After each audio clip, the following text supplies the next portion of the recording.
There's no sign from his legal team that Donald Trump is preparing to concede.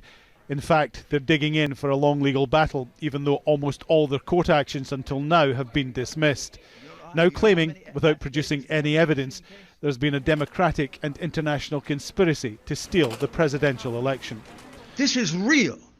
It is not made up. It is not. There's nobody here that engages in fantasies. I've tried 100 cases. I prosecuted some of the most dangerous criminals in the world. I know crimes. I can smell them. You don't have to smell this one. I can prove it to you 18 different ways. Donald Trump's own election security agency declared the 2020 presidential election the most secure in American history. The president has both taken credit for that and declared the Democrats stole the election. He also fired the head of the agency. One of his lawyers baselessly claims there's been communist interference in the election. What we are really dealing with here and uncovering more by the day is the massive influence of communist money through Venezuela, Cuba, and likely China in the interference with our elections here in the United States. The Trump campaign says it intends to file a number of lawsuits in a number of states in the coming days.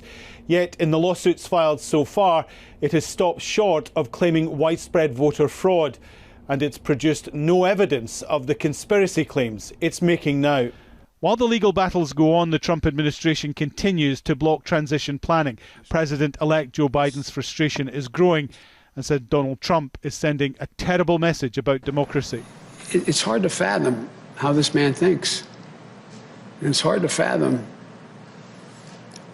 I'm confident he knows he hasn't won and is not going to be able to win, and we're going to be sworn in on January 20th. And I just, but far from me to question his motive. It's just outrageous what he's doing.